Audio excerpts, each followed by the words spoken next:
Welcome back to the morning show here on Arise News. I'm Tundu Abiola. RASAQ MUSE has been a supporter and loyalist of President Muhammadu Buhari since 2003. Both men were together in the defunct All Nigeria People's Party until 2009, when they left the party to form the Congress for Progressive Change. In 2010, RASAQ MUSE was elected the National Vice Chairman Southwest of CPC. Muse was also one of the CPC leaders who led the party into joining hands to form the All Progressives Congress. Besides his political career, RASAQ Muse is also an ICT consultant and banker with 20 years' experience at top management level before retiring in 1996. Welcome, sir.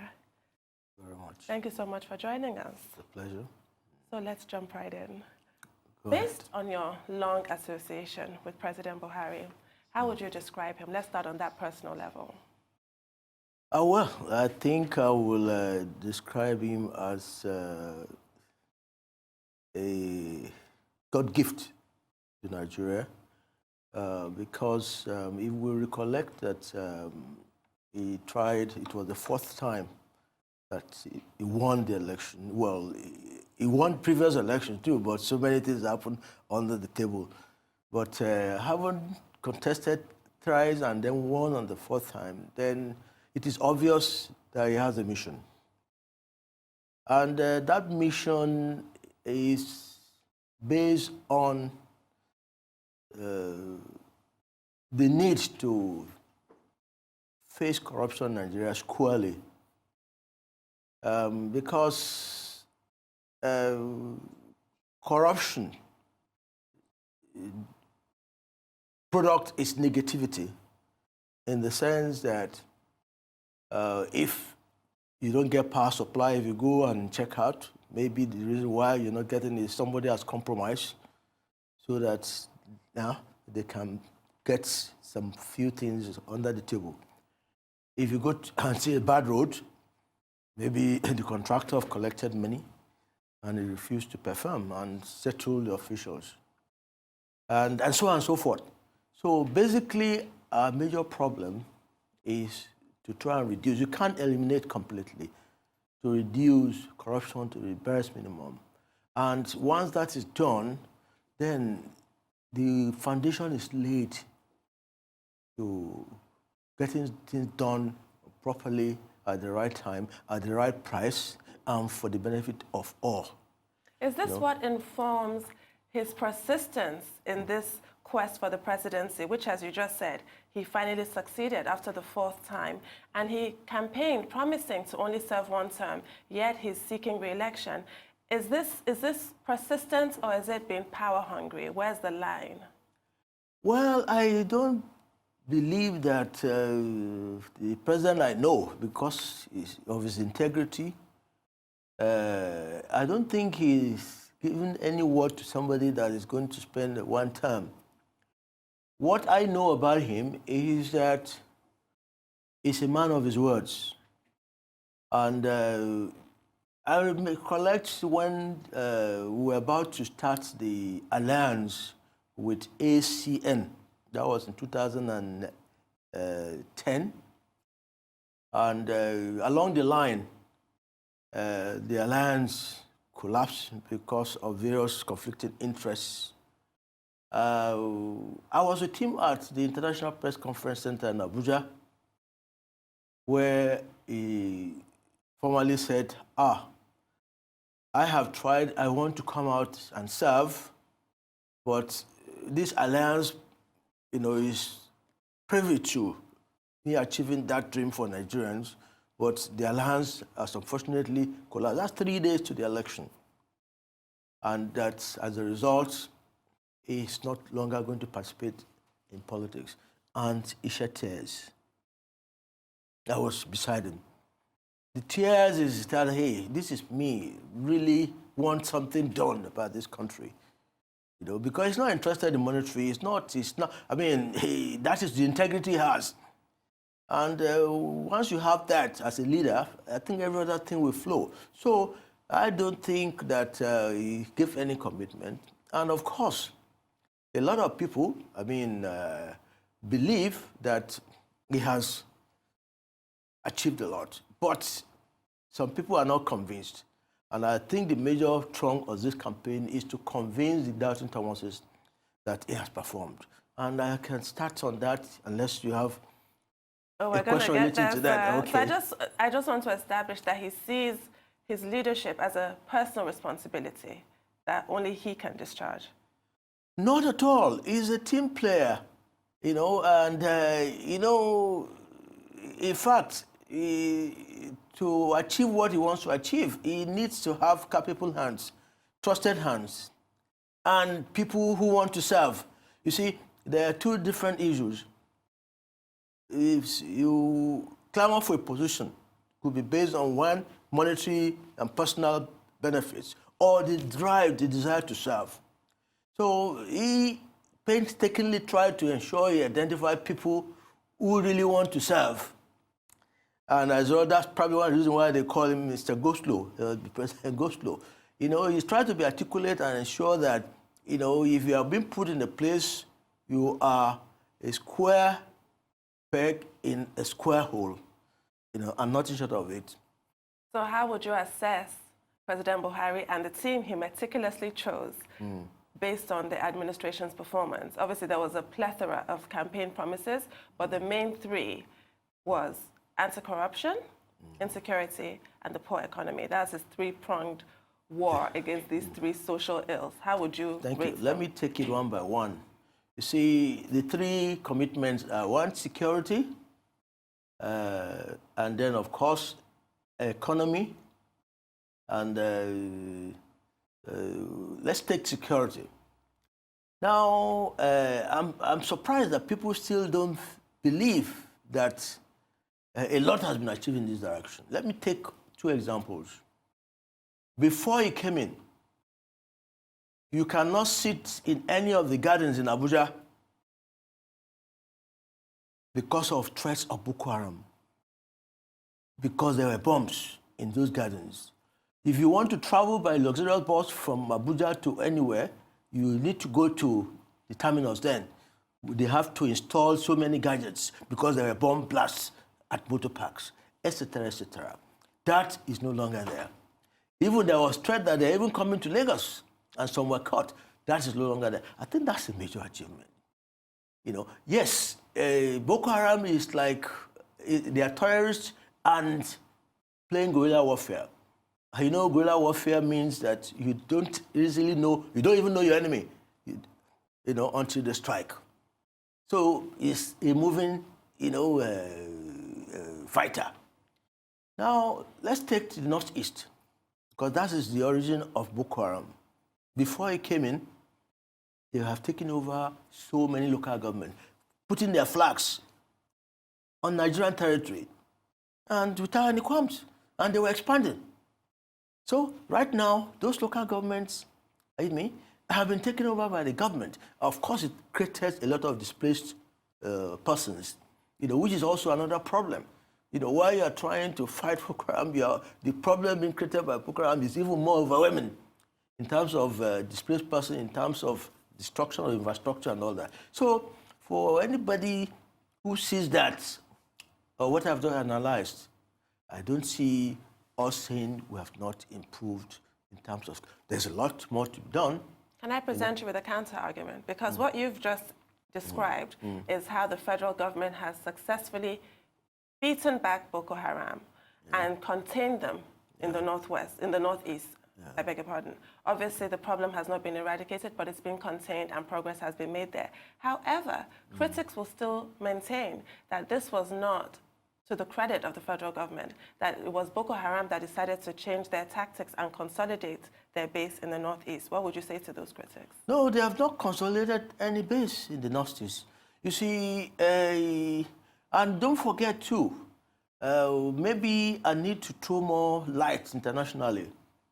You know, before Gaddafi was overthrown, of course by the Americans, because it was against their interests, there was this Western war propagation. You know, when Western war wants to get at you, you know, they paint all sorts of pictures. So they wanted to get rid of Gaddafi. They had to mobilize international support and all that. And we played a role. Our government played a role in that move and consequently created some bad blood within the people of Gaddafi, of Libya. And that bad blood led to, some of these ISIS people, Islamic State of Iraq and Syria, expanded to also Libya. So as a result now, Nigeria became one of the targets against one of the countries that is against Libya, against Islam. So that haven't happened. Boko Haram spread. Just like some years back, when the president was in charge of the country, the Shiites started this kind of a move, and he quickly copped the excesses. And unfortunately, Boko Haram was left to expand. And of course, they are getting support from ISIS. And that is why it is now becoming a regional problem, because right now, Niger, Mali, and some part of Cameroon are also beginning to have negative or bad effects of Boko Haram. So would you like to move now to the economy? Let's discuss administration's progress. Yeah, I believe you are already convinced that something tangible has been achieved in terms of security. Because if we look at what was on ground before the president's administration came in, the situation was bad. Well, however, whatever progress was made initially, in recent times, you've had that appalling Matale attack. You have the same report, we might as well be in 2015 now, because it's the same headlines, this time in like 2014, about how elections have to be postponed because, or might have to be postponed because of insecurity in the Northeast. We're seeing that play out again 4 years later. No, it's not. It's not. You cannot compare the situation in the Northeast now with what it was before. You see, you have to, even America, despite the power, despite the technology, despite whatever resources, they are still having to make do with some of the strikes. You see, like I said, don't forget also the system creates a system. Whatever it's called, democratic or presidential or whatever it is, you see, it creates a kind of concentration of resources, power into the hands of few. Yes. And when you now have that situation and those few are, demonstrating with impunity to oppress the majority who are poor, you are creating social problem. And that social problem leads to terrorism and whatever. So one of the things that this government is even trying to do is to ensure that that is the reverse. Money that is meant for millions of people being cornered by one person. And what do you get? The people will remain in abject poverty, and then maybe you give them crumbles at the end of the day. When it gets to a point, they will revolt and say, sorry, this is our world. Now, what the Buhari administration is trying to do now is to quickly do it for them, rather than waiting until when people rise. This is touted as a more egalitarian government, which addresses the needs of the poorest in our society, like that initiative of sharing their abacha loot with the most vulnerable families. But it's under this government that Nigeria became the poverty capital of the world. Well, that is a propaganda. It is? Oh, yes. You're disputing the fact? Yes, it's a propaganda. It's just like, let us take it, every Nigerian family, we're each other's keeper. What I earn, unlike the developed society that is propagating this, what I earn is not strictly only for me. I have my immediate family, I have the extended family who rely on me for one thing or the other. Even if it's only Gary, they can get, because they know my resources limited. Some might even want pizza, when they know that, yes, you have. So, you see, it is not so, if we consider that aspect of of our livelihood, And then secondly, too, you find right now most of these artisans, they even earn more than graduates, and this is not reflected. And when you earn more than graduate, it means you are also having purchasing power. But are you actually disputing that Nigeria is currently the world's capital for poverty? I am disputing it. So apart from, these... We have poverty on the ground. Yes. Yes. So there are statistics that have been cited. You're disputing that. What are about the people in your immediate environment? Are you not aware that a lot of people are complaining more now than ever before? Yeah, about what? The economic situation, sir. Economic situation. Now, let me now take us to the rudiments. I take a situation we are now as, say you buy a house, are you with me? Maybe you saw the picture, are you with me? Oh, this is a beautiful house, are you with me? I'm going for it, are you with me? And then I know I have to fine tune, do some interior, restructuring, whatever it is. I paid for that house. And then by the time I took possession, and I went in, I started seeing such big cracks in the house.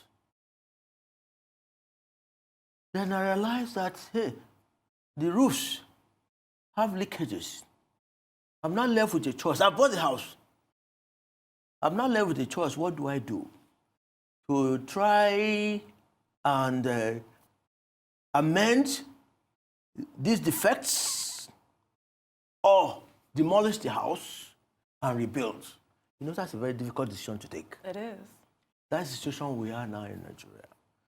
Now, the house that Buhari came to take, when he met it, he realized that it has to be demolished and a solid foundation laid so that you have a structure that will last. Now, to do that is painful. And that is the process we are going through now. Don't forget, too, that, before I came in, oil was selling at over $100 per barrel. It dropped to about 20, 30. So that affected available resources. And within even that available resources, that would drive us to the next issue. This government has been able to achieve, within 3 years, what PDP led government did not achieve in 16 years. Can you give me examples? Oh, plenty. Let me start with infrastructure, the roads. There's no state you go now that there's no roads, bridges going on. Even the Niger, I'm coming. He was heckled. When he made these claims in the National Assembly, he was heckled by those representing us in all of these states. You see, National Assembly is another issue for another day. Are you with me? Because when people sit down there and earn so much money that even the staff there complain of not getting salary, are you with me? They don't have the right to start condemning anybody. But that's an issue for another day. Now, let me go back to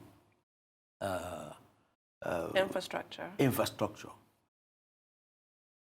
Look at the second Niger bridge. It's been abandoned for so long.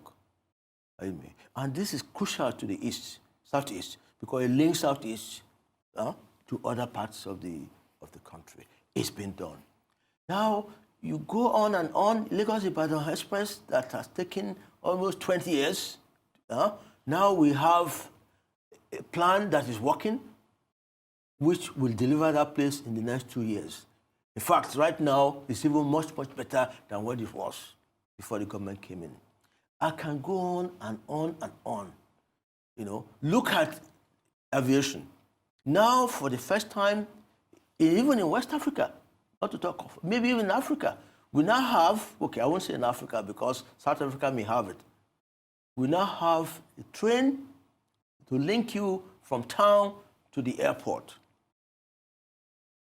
This is an achievement within 3 years. Now, Lagos-Ibadan rail is going to be open in the next 1 or 2 months. Now, what that means is that all these trailers that are messing up the environment, messing up the roads, will now the goods they are carrying will now be conveyed by rail. up to a point in Ibadan where they will now spread out. You see, so if you look at all this, I can continue and continue. Take power supply. When this government came in, it was about 3,000 being generated. And it took them 16 years to get to that. This government, within 3 years, they are generating 7,000, even though it's not enough. But the quantum, you can see the difference is clear.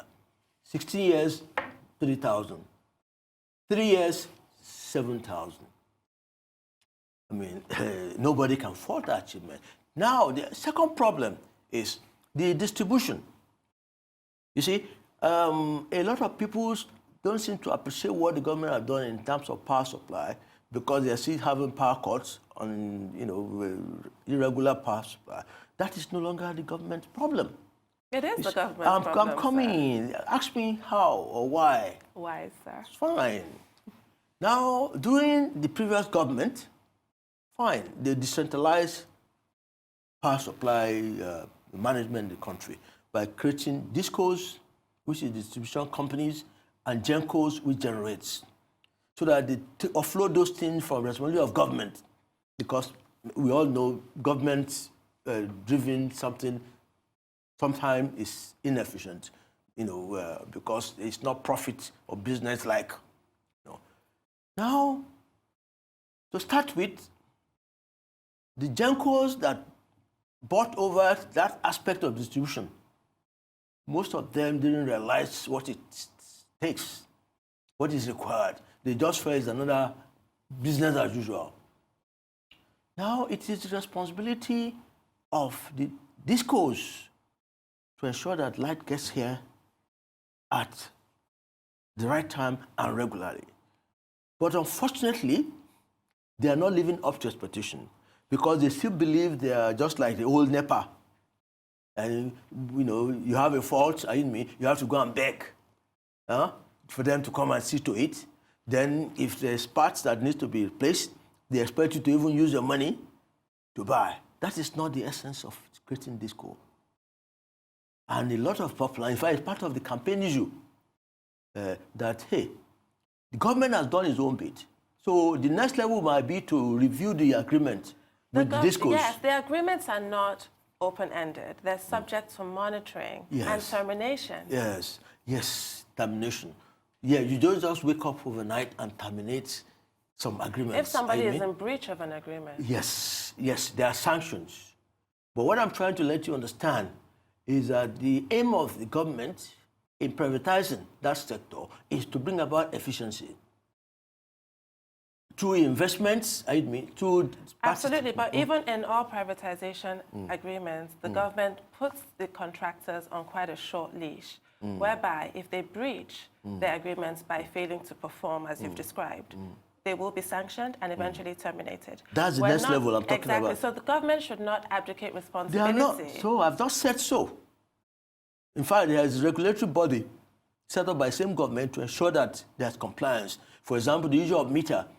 In fact, the federal government are having to threaten the DISCOs that, hey, if you don't supply meter, don't send estimated bill to any consumer.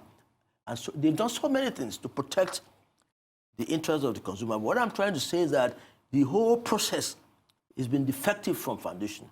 And it's not overnight something that you just sack the DISCO. Hey, if you sack them, you are throwing the whole area they are covering into darkness. So the process now is the next level. That next level is to say, hey, DISCO, we are giving you 7,000 kilowatts of electricity, and you are supposed to distribute them, ensure that they get to the consumer. What are your constraints? You don't have transformer, but you're supposed to have planned that in X number of years, we are going to need this much transformer. Then not only that, the existing transformer, you need to know their age, whether they're aging, when they'll be due to be replaced, and you plan for it. But that is not happening now because the DISCOs still don't see that they are running as a business. But now we've moved to power. You forgot to answer the third prong, corruption. How do you rate how Buhari's administration has fared with anti-corruption? Fantastic. people say that it's one-sided and so on and so forth. But the question we put to such people is this. I mean, right now is concentrating on the public sector, not the private sector. Maybe the government will eventually come to the private sector. Because, I mean, the two are the pillars of the society, driving the economic country. Now, the public sector, the economic situation, the corruption. Can I get a question again? How do you rate the Buhari administration on their war against corruption? Yeah, I say it's okay. I say it's fantastic because, one, PDP has been in government for 16 years. Are you with me? There were certain things they even initiated, but they didn't have the will to implement. One is the assent, that single account that all earnings in the government must go into. Either to each government parastatal or agencies, they just create all sort of accounts, and filter away the sources of the people. Now, that has been implemented. And of course, the consequence of that is also having a negative effect on the economy, which is expected because there's no more cheap money in society. And it's those cheap money that drives the economy. I mean, if you have access to money you don't expect, of course, you blow it quick. So that has been implemented. Then, of course, they say selective. I don't think so. Because, I mean, if you take somebody who's been in government for 16 years and somebody who's just coming into government, now, if you catch 5 people, it's most likely those 5, it will be from people who have been there for 16 years because they've had easy access to funds. That's why, yes, it's on record too that some people in the party have also been sanctioned or jailed. There is in APC. I can count as many as possible. Then the other thing, which is very crucial to this discussion, which I want to say, before the president came to power, in fact, people are saying, no, he can never be a Democrat. The president can never be a Democrat. He's a dictator and all that. He will never obey the Constitution and all that. Now, he assured that he will obey the Constitution. And to obey the Constitution, it means you have to be a Democrat. Now, left for the president, he's frustrated by the system to get quick results. Somebody is caught stealing billions. But because he now has access to money, he will hire maybe 5 sons. Then they start looking into the, what I would say, part of the Constitution that can be used to either delay or trash the Yes, but the president himself circumvents this because corruption is not only financial. That's a really narrow way of looking at it. It doesn't just refer to malfeasance. I know. Corruption is also having no regard for the rule of law. Which the president has been accused of. How? Corruption. With the rule of law, El-Zakzaky, Sambo Dasuki. The court orders were clear. They were granted bail. They were not released. Sorry, the Western world we are copying, the presidential system we are copying, they are also guilty of this kind of a thing. It's not comparative. And I'm coming. And,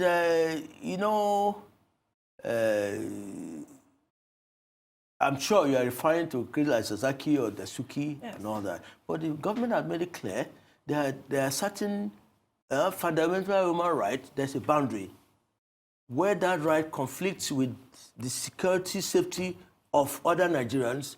that right stops. It's not up to the executive to decide that. That is the job of the judiciary. Our Constitution enshrines the doctrine of separation of powers. Yes, it the does. executive cannot override the judiciary. They are not overriding issues. But they are if they don't obey court orders. They do. That is corruption. No, and also no, there's the they allegation of nepotism, which is rife, especially with the security chiefs. How would you address that? Because nepotism is corruption. You see, let me first of all lay to rest the issue of not complying with the rules. It is not so. Isolated cases should not be taken as, the overall something. More so when America has a Montego Bay camp where people you don't even know they're there. Guantanamo Bay. Yes, or whatever. yes. I'm coming. And at the end of the day, when you are released from there, maybe there's another charge waiting for you, and you're sent back there. So when they see you as a threat to the society, but let us leave that. The government will not just want to benefit from just locking you up. If they don't see it as your offense or what you're likely to do in fact, left to Buhari regime, if you want probably a precision, which the Chief Justice of the Federation is already doing. Now they have a special court, to handle corruption, to speed it up. Yes, because it is even inimical to society where the poor man who is struggling to survive, who has only some few amount, sees somebody who really was caught with billions, and they still have a freedom. That tribunal is a great initiative for the sake of efficacy in the administration of justice. But there's absolutely no point to it when the executive will just flout whatever order that they give. If the executive happens to decide, I don't agree with this, that in itself is corruption. No, they're not doing that. You find that probably, say you are arrested, maybe there are 50 charges against you. Maybe 20 is the one that is known. In the process, some other things are exposed. Of course, you still have to account for such things. So I'm not saying that I don't support the rule of law. The president supports the rule of law. But exceptional cases should not be taken as the norm. I think that should put that matter to rest. Well, perhaps for you. But our viewers will decide for themselves. Our viewers will decide for themselves. What about the allegations of nepotism? Well, you see, I laugh when people come up with this kind of... there's no perfect system. There's no perfect human beings. I think let us get that. Now, I want us to go back to the previous government. If you're a president, who will you want at some key positions? Who will you want to be there? I think everybody has that right. The Constitution gives that right. The Constitution? I'm coming.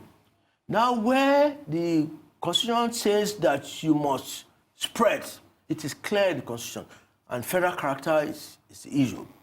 Now, there's no appointment that the federal character is stipulated in the Constitution that this government has infringed on. No. But when it comes to choosing who should be the chief of army staff, who should be the chief of army staff, the chief of Air Force, Navy, it is a prerogative. After all, during the time of Jonathan, we all know what happened. What did happen? Because his kins and kins were the people, mostly, that are the key person that you can trust. I cannot leave, my base where I know I have competent people, who I know can be very loyal and honest, and then go and pick somebody I don't know. If you cannot leave your base, then you should run for governor, not president of Nigeria. No, you are not getting it. Once you become president of Nigeria, the whole country is your base, and you must find people you can trust all over the country. You are not getting it. Why can't those relationships be built with people from all 6 geopolitical zones in the country? Let me answer you properly, because at least the country is watching. The chief of defense staff is not a northerner. That's the overall head of the armed forces. Is an Southwest person. Am I wrong? No. So if the overall head who is the chief of defense staff, is not a northerner, then what are we complaining about?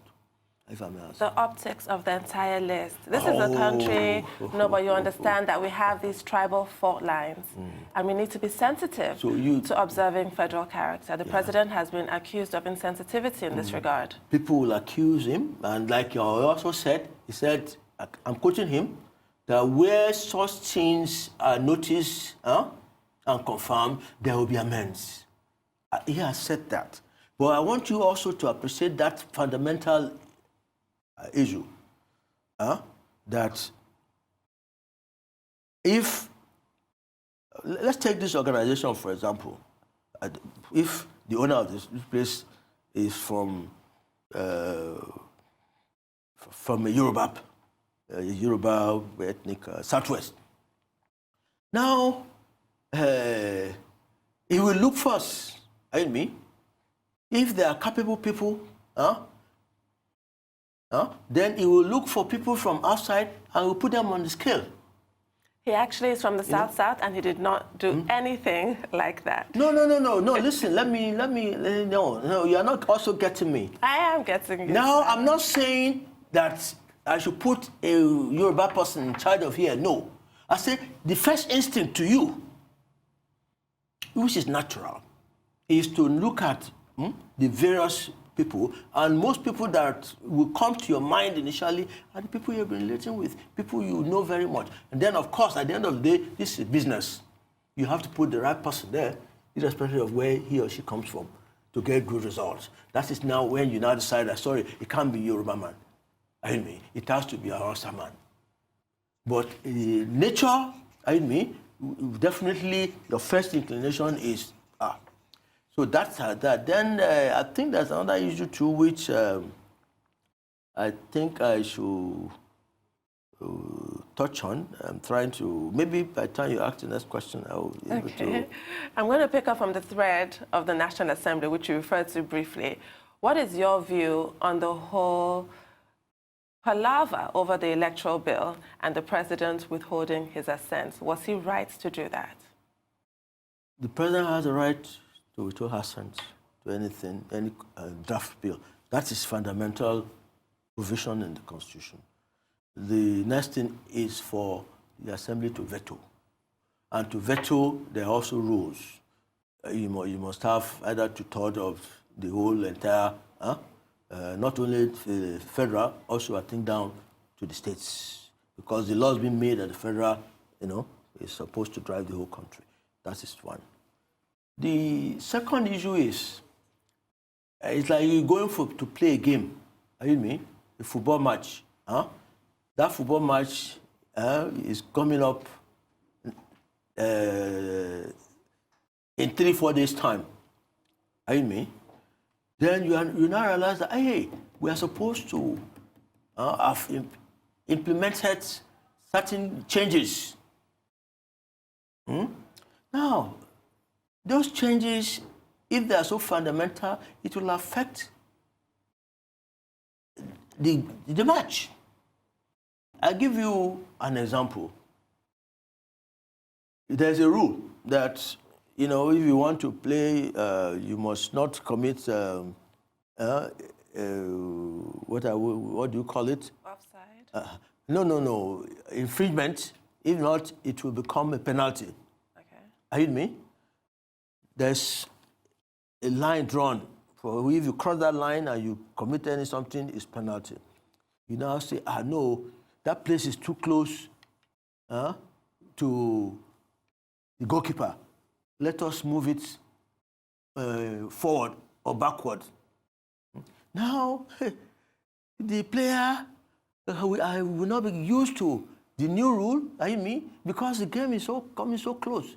Well, President Jonathan amended the Electoral Act at days to the last elections, and this benefited President Buhari. He did not complain of shifting goalposts then. What is it? He won based on that election. So is it not a duty? That is the card reader. Now, yes. the card reader was not really part of officially part of the Constitution. Should it not be? But it was used. No, what Not I'm in the saying, Constitution, the electoral law. during the Jonathan tenure. Yes, but should it not be? Why? Oh, it is. It is. Is the onus not on our current president to strengthen the democracy that he's enjoying so that he passes on stronger institutions? You've cited America. America has incredibly strong institutions. Is that not the job of respective governments to strengthen Even these in America, institutions? there's still dispute in some. You remember even Trump saying that they are going to rig, that if he doesn't win, it means that election is fault, and so on and so forth. What I'm saying is this. Whatever amendments that is being done, it's not one amendment. There are chains. Yes. You cannot now say, okay, I will sign this part. This other one, it will affect the election because it's too late to implement them. But the candidate issue, I'm coming. The candidate issue is still valid to be used. I mean, it's not discarding it. So I don't see why the problem. But the fundamental issue I've just said is this. I think if Jonathan signed the Electoral Act a few days to the election, those things is signed, are not fundamental changes that will confuse.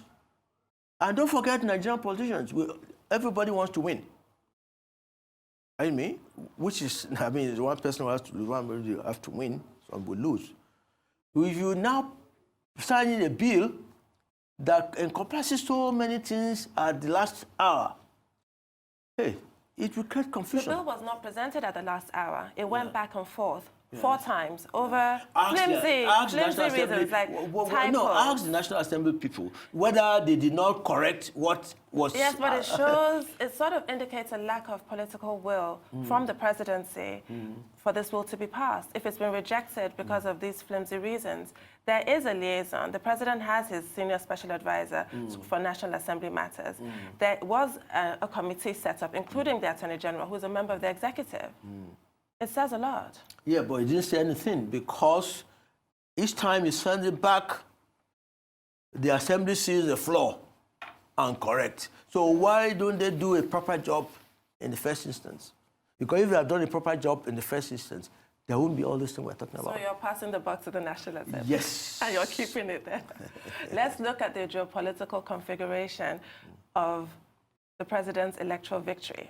Do you think the voting patterns will go the same way, considering that his main contender is obviously also from the north, also a Muslim? So those 2 factors don't come into play this time. How do you think it's going to go this time? Yeah, I will talk about that. I'll also talk about the Southeast presidency to come 2023. That APC has been hawking to the Southeast and the Southwest. I will talk about that. The question you asked, can you repeat it, please? The geographical configuration, the voting patterns. Yes. Now that we have the president and his main contender being both northerners, both Muslims, how do you think it's going to play out? We will see the same pattern as we saw in 2015. It's a very simple answer. You see, whether we like it or not, the president commands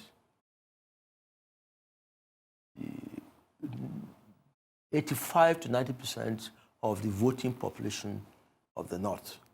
The voting population of the North are mostly the masses. Still? Yes. That staggering amount? I'm coming. I will analyze it to you. When we formed CPC in 2009 for the 2011 election, in fact, the party was not registered until maybe 6-7 months to the election. I hope you are getting my analysis. The party was not registered until about 6-7 months to the election. That election, 95% of the votes scored by the president was from this catchment area. He scored about 11-point-something million. And about 1-point-something million came from... Now, that has not changed because yes, like I said to you earlier, we may see it, we allies might see it as, you know, the economy people are, yes, people, you know, are feeling. And the reason is because he is laying that foundation. And that foundation, you know, like I said, you buy a house, you find that, hey, the house you bought, there's no way you can renovate or it will collapse. It's better to demolish it. So now it still commands the support. You will see when the campaign starts proper, it still commands that vote. And then, of course, when you come down to Southwest, hey, he's going to win Southwest states. He's going to win. What makes you so sure? Yeah, because the people in Southwest, like we have analyzed now, they can see the achievements. And then not only that, they are part of the government. The appointments, the ministers, the vice president from Southwest, etc. So they cannot turn against a party that they are part of and in government. So there's no logic in that. Now we go to Southeast. Southeast, yes, they are not happy with the government, and they have that right to express that. But I must say that they need to re-engineer their political approach. How so? Fine. You know, they had an opportunity with Yadwa. Now, PDP is Southeast. Southeast is PDP, So, which means they should be able to have influence within to control and get their interests. You know, politics is a game of interest and balancing it, I expect with their support, total support for PDP, to have ensured that Obasanjo did not play smart on them. They should have insisted that they would take the vice presidential slots. I hope you are following my analysis. Yes, because this is where their bases and their strengths. Has that not been corrected now? No, I'm good. Listen, let me analyze to you. So if they have taken that vice presidential slot with the demise of Yadwa,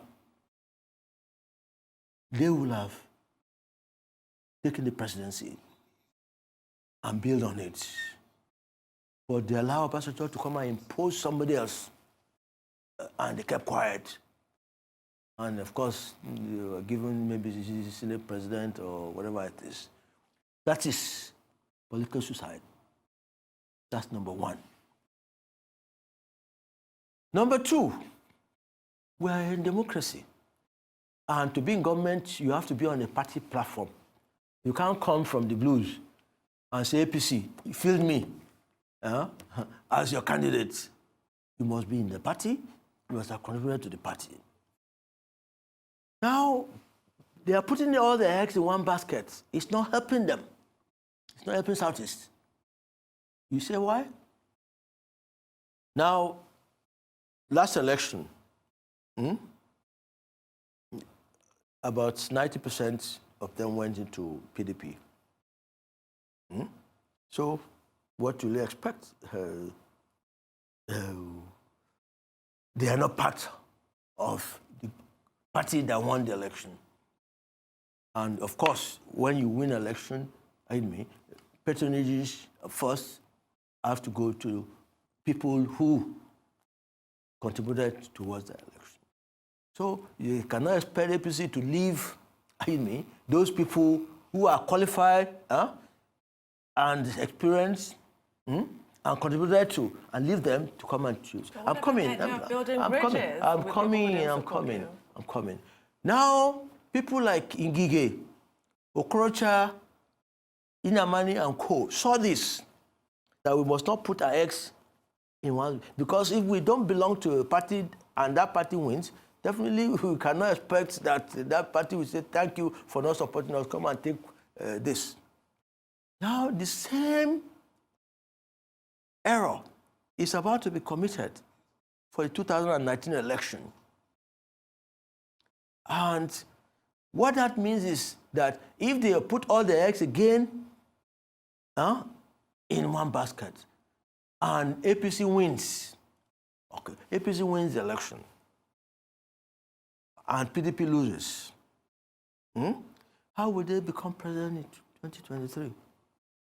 Unless PDP wins and PDP presents them and wins, or another party, APGA, present them. But then, that is an uphill task.